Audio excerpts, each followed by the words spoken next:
Anyways, this is a program that's run by the AAAS, which is the American Association for the Advancement of Sciences, which is an organization in Washington, D.C. that does a lot of promotion across all sciences in the U.S. And basically what it is a program. They run it, and there are host sites and there are sponsors. So a bunch of people apply, and they're looking for maybe 14 fellows every summer, and those fellows are picked by AAAS first, and then they're picked by the host sites and then the sponsors. And host sites are places like LA Times, Nova, Scientific American, Wired, National Public Radio, and so on. So these are like outlets that would be promoting science in the media. And the sponsors are the usual suspects that you would expect, like SIAM, AMS, American Physical Society, IEEE, all of these people. So you're paired up, right? Each fellow has a sponsor and a host site. So the idea is if you're being sponsored by the AMS, which I was, and you're at National Public Radio, then you're kind of like the math person at National Public Radio. So this is a cool program and something that if you're interested in media, I would encourage you to apply for it or ask me about it. But anyways, this is like the backstory of how I came to be at National Public Radio last summer. This is very irritating. The only thing I can think is to switch to the laptop because it works with that because the cable seems secure to me. Anybody have ideas? Maybe it was just that slide.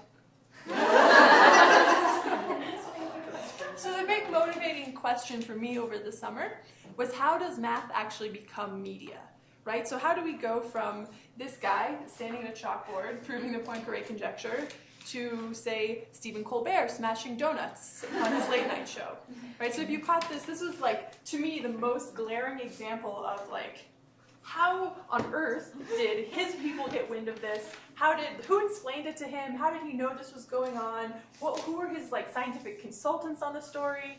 And it's just interesting, and this doesn't happen often, right? It's rare that mathematicians or our work gets any sort of shout out in mass media, so there's got to be some barrier along the way, right? Somehow we do as much research as anyone else, it's just not making it onto the late night shows, right? So there's somewhere along the way it's a barrier, whether people don't want to know it, whether they can't understand it and we're not reaching out enough, I don't know. But this is an interesting question, right? So how does it get from there to there, and what are the obstructions along the way? It's just like a local global principle. so the first step in getting math in the media is doing the research. I was going to put a picture here and then I realized like look around left and right, and that's what doing research looks like. The next step is to publish. So here's an example of a paper. This is a paper that I read over the summer and reported on for NPR, so I'm going to kind of explain the voyage of these researchers here, how their work got to be on NPR over the summer. So this is some paper about mate choice and the origin of menopause. And it was written by some computational biologists, and they ran some model trying to come up with a computational biology explanation for why humans have this period in their life where they are alive but not fertile. I should say female humans, because they observed this is like very strange, right? Because most other species, with the exception of maybe dolphins, don't have this. They're fertile like well into their aging years. So they ran some model where they kind of assumed that women had infinite rates for longevity and fertility, and then they took some database of a bunch of genetic mutations and just showed how these genetic mutations were introduced into the kind of gene pool over 1,000 years, and what sort of things would cause a decrease in fertility with a steady rate of longevity. And it turned out that pairing off younger women with older men was exactly the kind of thing that did this. Right, so this is a model that explains why we might have evolved to have menopause. So two things to observe is, the first is that they're not anthropologists, right? They're not explaining why Michael Douglas and Catherine Zeta-Jones are married. And this is not any kind of conclusive evidence, right? This is a computer simulation and nothing more, right? But we read this and we understand that because we are women of mathematics and we know the difference between truth and non-truth. Oh yeah, so this is some paper, and right here you can see it's published in a peer-reviewed journal, right? This is what a paper looks like. We've all seen them before. So how does this paper here become a media thing? Well, where does it go next? It has to be publicized, right? So every university has something called a public information office, which is staffed by some kind of publicity people, and if you do something good, they'll distribute it. So it's their job to make sure that your research gets out into the kind of broader world. And the way that that happens is with this website that AAAS runs, which is called EurekAlert, which is kind of the most important thing for science journalists. Every science journalist I know has a subscription to this website, and it's sort of a clearinghouse for all research. So every public information office, like take MIT, every week they gather all the research that people at MIT have done and they send it off to EurekAlert, and then the journalists just scroll through and they're like, oh, that's interesting, I'll report on that. So what do things on EurekAlert look like? Well, they look kind of like, they don't look like science anymore. They definitely look like more kind of mainstream jargon, and they look kind of like sales pitches. So here we went from that peer-reviewed paper to this thing that's like, you know, I don't know if you can read these words, but it's like kind of gently written, and it's kind of repping the results a little bit and making them sound palatable and interesting. And we have some things here. So we have this public release date, which is the embargo date, which is important. So this means that if I'm a reporter and I want to write about this story, I can't release it until this date. So this is to make sure that researchers' work gets kind of a fair crack at being covered by as many people as possible, so that it's not scooped by one person, reported on by NPR, and then no one else is interested anymore. So this is for our protection here. We have this contact information, which is either the PI on the project or public information officer. Every time I called this number, it was like kind of a crapshoot if I'd be getting the scientist or like some person in the PR office who was like not sure why I was calling, or like, because I would be like, blah, blah, blah, evolutionary biology, and they're like, oh, I'm not who you think I am. Anyways, and then I noticed like it calls out the journal that it's in, and this is where we like pick what we're going to write about. Okay, so it's publicized. So let's say I was on EurekAlert over the summer and I found this little press release, and I thought, this sounds like something that people will like to get really angry about. How about I report on that?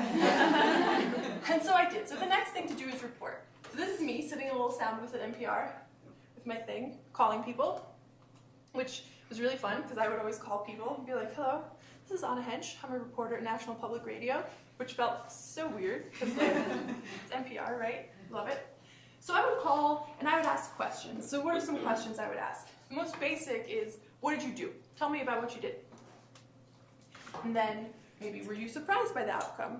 And this is maybe kind of a dumb question, but the dumber the better. Like, you do not want to give away that you understand anything at all, because you want to get the most like kind of simple explanation that you can, right? When you ask someone, if people think you understand what they've done, they won't really tell you what they've done, because they'll use way too much jargon and you won't understand a word. Happens all the time, right? And then if you're feeling bold, you can say maybe, tell me about figure 2.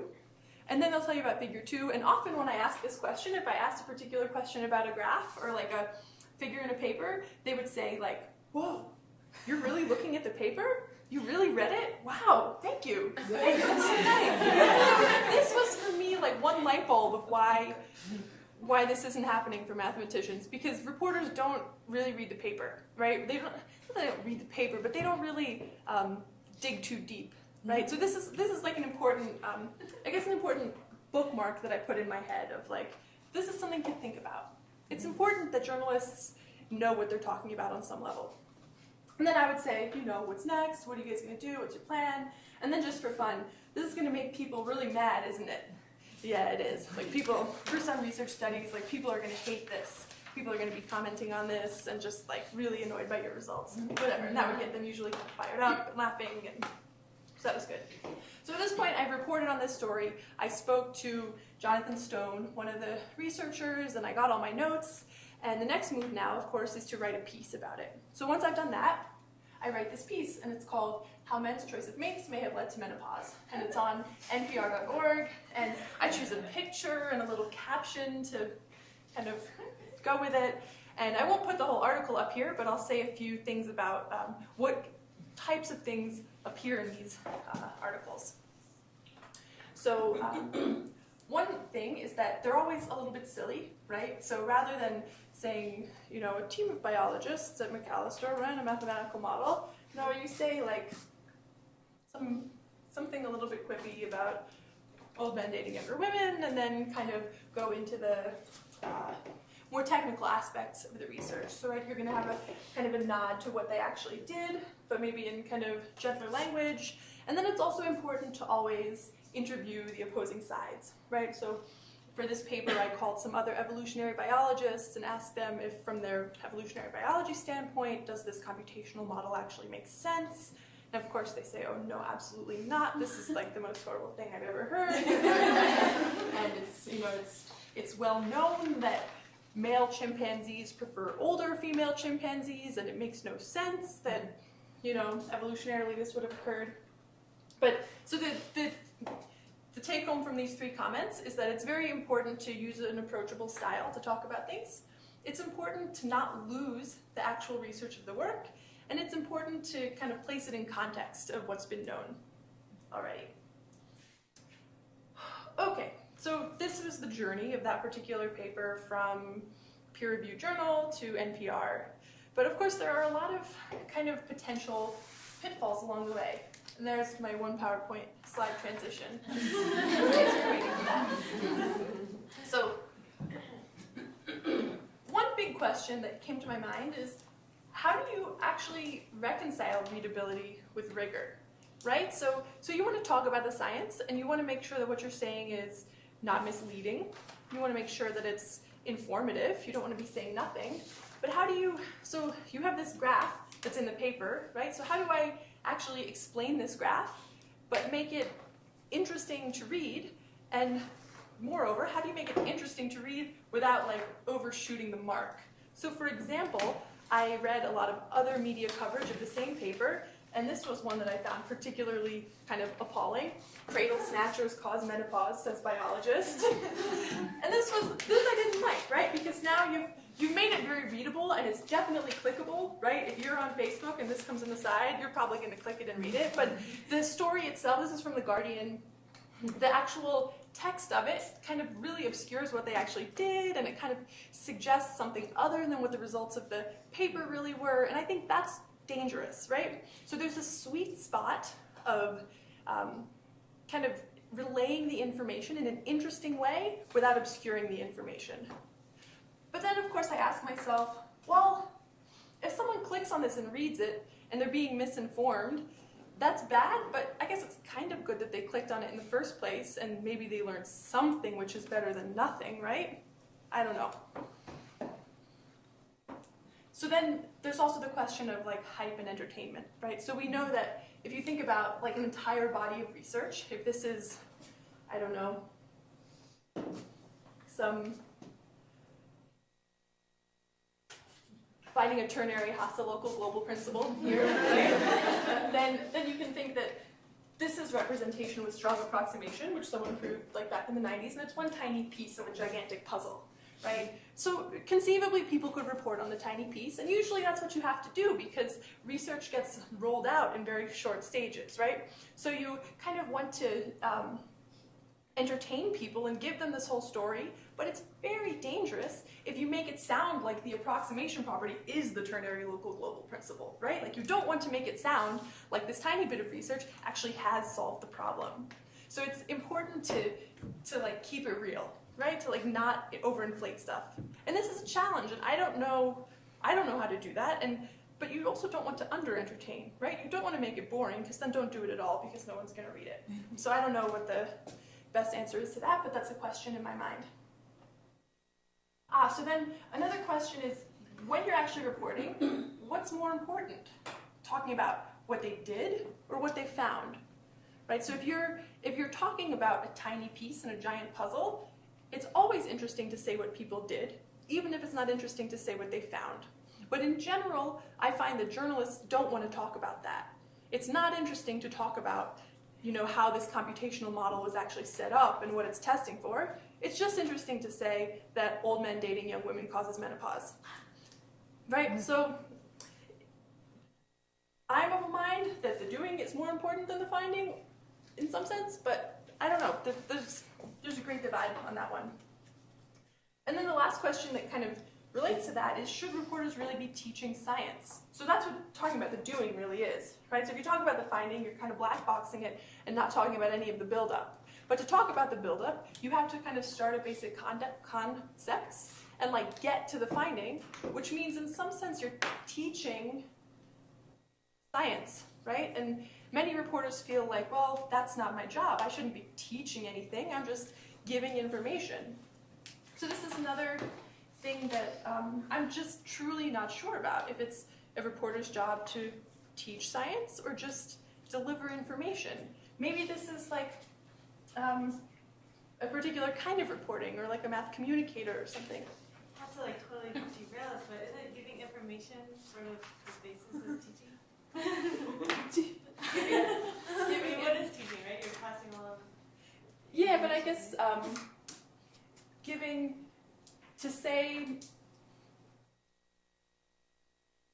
to give a result, to say like that, you know, men's choice for younger women is an evolutionary cause of menopause, I think is very different from saying, this is what computational biology looks like. Here's how you set up a computational biology method, and like teaching what the science is behind the result, right? Because you can, it's like whether or not you share the build-up. Yeah, so. Teaching, it's not teaching science. But it's like methodology, right? You just described as teaching methodology, like Yeah. you talk about the methodology of biological computational biology. Right. Yeah. Yeah, or maybe it's like teaching why things are working the way they are. But it's a good question. I don't really know. These are, again, just my observations. Oh, and then of course this is the biggest question that everyone asks. Are we responsible for making people care? Who's responsible for making? Or scientists? Scientists, reporters, I don't know, right? People don't care about math. Does that bother us? Do we care? Do we want people to like math? If they've looked at math and said they hate it and have walked away, do we have some obligation to like lure them back in? It's unclear, right? I guess the better question is, whose responsibility is it to make people care? Nobody's, ours, reporters. But it's an interesting question that I think we should kind of think on. So what are reasons we should care? This is some motivation for why we should care and why we should encourage other people to care. So what I learned this January is that there's a congressman called Jerry McNerney from California who has a PhD in math. I think he's the only one, but that's cool.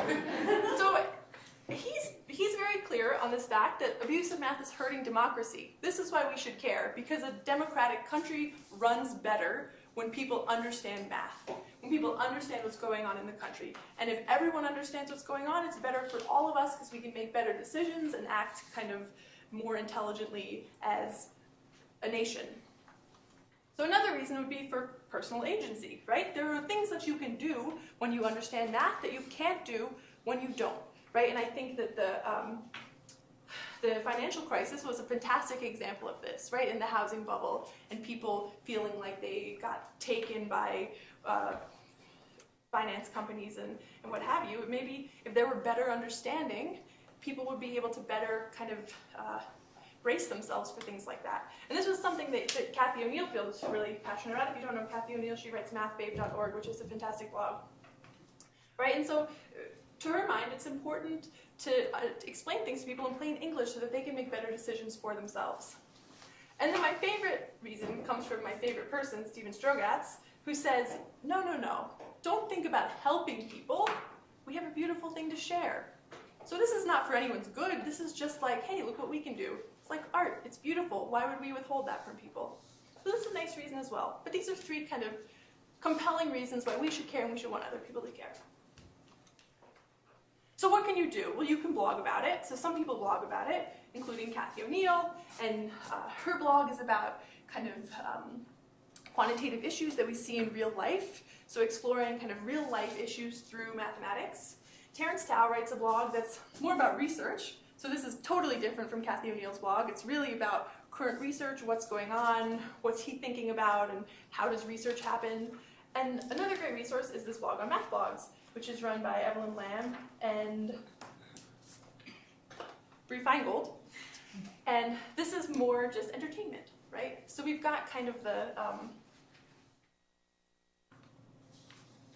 there's a great diversity in math blogs, so you should kind of check these out if you haven't before. It's really fun, and there's a ton of cool stuff going on in them. And you don't want to blog about it, you can tweet about it, because tweets are short and easy. I joined Twitter last summer, and I was such an anti-Twitterite beforehand, but then I got on there and realized that like every mathematician is on there, and like Jordan Ellenberg tweets all the time, and it's great, right? So he tweets things that are kind of interesting or relevant to mathematicians, like this thing that happened at, where was it? Niagara College recently. Nazareth College, yeah, Nazareth College, right? So cruising through his Twitter feed is a great way for me to know what's happening in higher ed, right? Other interesting people, Ed Frankel, right? So here's something on Twitter giving me the elliptic curve digital signature algorithm. Stephen Strogatz, spread the word, it's Math Awareness Month. And me, I tweeted something about Bernoulli, right? This is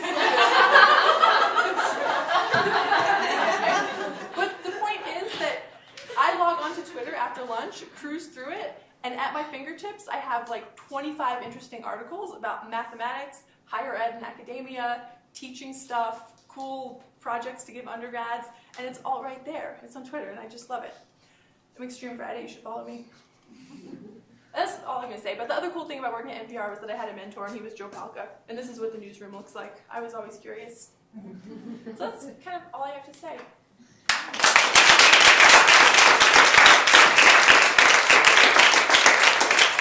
But also, just in case you haven't seen it yet, that's Falting's.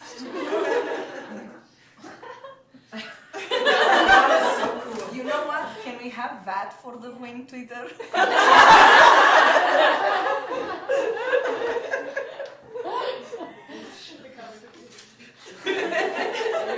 Was that a Carnival? Yeah. So is him that tall? You are already very tall. He's so tall, yeah. Look, I know, compare me and Joe Palca.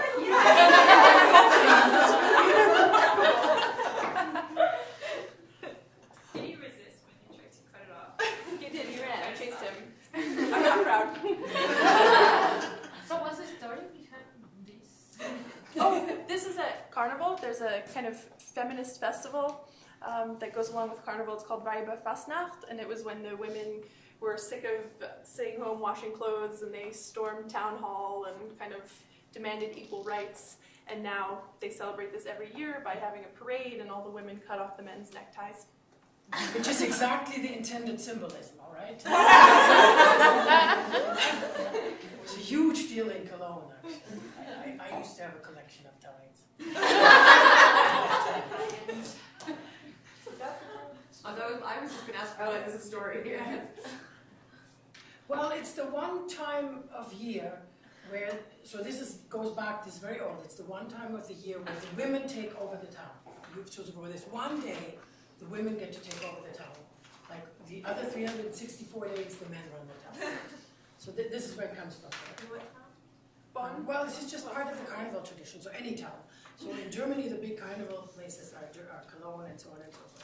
So, but that's the idea behind it, right? It's the one time where the women have power. But just for historical accuracy, Weiber Fastnacht actually started in a small village called Boyle, which is where the old Max Planck Institute used to be. That's right. So there's a fun fact. Questions about media? What is your motivation for writing? Like, what, I don't know, why did you apply? What were you thinking that you wanted to accomplish? I just kind of wanted to understand how this stuff works. So And, sorry, and related to this, have you reported on math research and what was the process? yeah, so reporting on what I wanted to do was see if I could like push my personal agenda of promoting math, but I also just wanted to understand how research gets into the media, like what the process is, because I was totally clueless as to how that actually works. And I would have liked to really report on math, but I'll tell you, nobody really wanted me to do that. It was really hard, and I even I pushed hard and found like more mathy stories and pitched them to like Planet Money and like wanted to get them in there, but it's really hard. Like people just don't want to hear it. Everyone wants to hear about health stuff, like things related to your health, because folks will click on that. But yeah. Do you think that math on the radio is like inherently impossible because you need visual aid, or did you feel like it was a challenge that you were able to meet, like in your own mind, even though other people weren't necessarily ready to throw it on NPR every day? Like, Yeah, do you feel like a non-visual media is a bad idea for math? I don't think so. So I think that I don't know. I don't think so. I think that a lot of talking about math, I think that there's a lot of interesting sort of, I call it like gossip that goes along with research reporting, like interesting controversies that came up along the way, people who met and how they decided to work together, and like how kind of ideas are formed. I don't know, I think of that as like the gossip end of research, and I think that would lend itself very well to radio. And you're not actually teaching math, but you are engaging people in the kind of flow of math research. So I think that could be done. So I had a piece picked up by the media at one point, and I was interviewed by people on the phone about this math article. And the end pieces that resulted, some were better than others, and some were downright inaccurate or things that were completely irrelevant and strange. And I was wondering, what can you do when you're on that side of it to help the reporter make something that's more accurately reflecting the research? Yeah, that's a difficult question, but I think that speaking as simply as possible when a reporter calls is important, right? So assume they know absolutely nothing. Nobody's ever going to become upset with you for speaking at a too elementary level. And I think for me, it was very helpful when I interviewed people if they reminded me, like, please call me again, I'll be in my office, if you have questions, please call me if you want to run anything by, and I took people up on that a lot. I would call and say, like, I'm thinking about this in the following way, is that accurate, is that okay, like, does this analogy make any sense?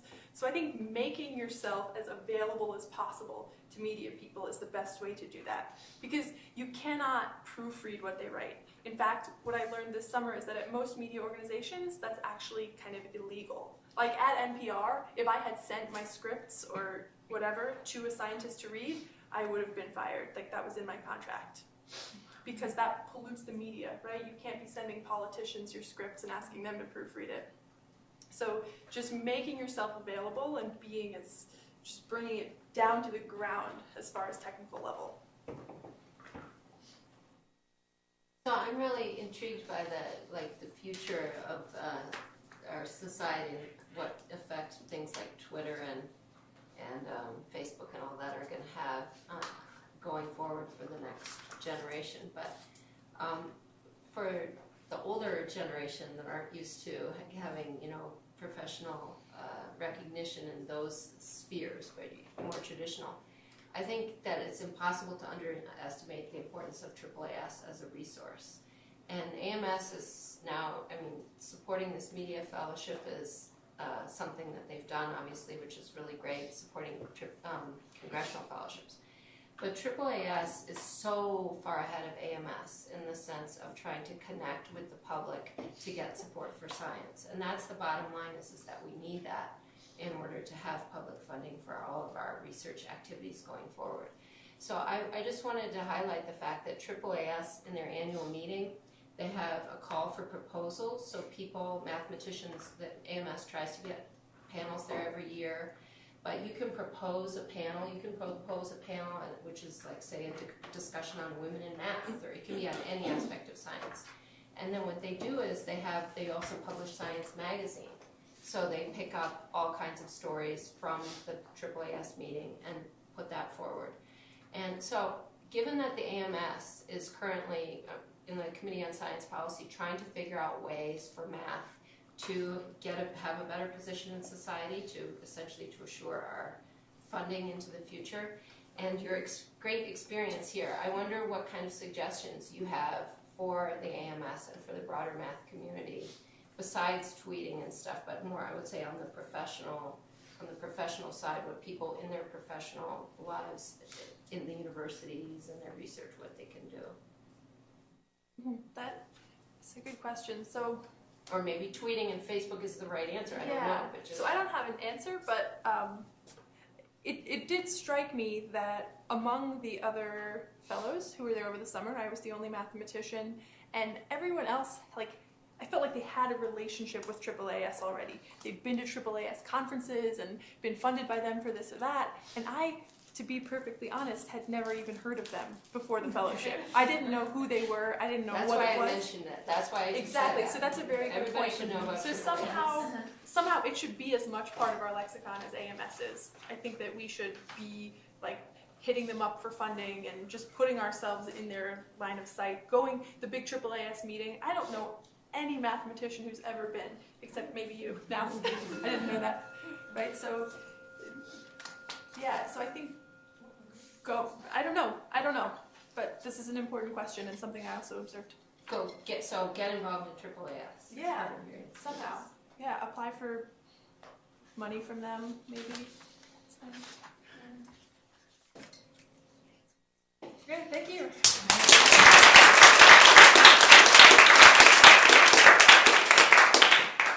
Also, I think this is our last talk all in one room, right? So can we give the organizers?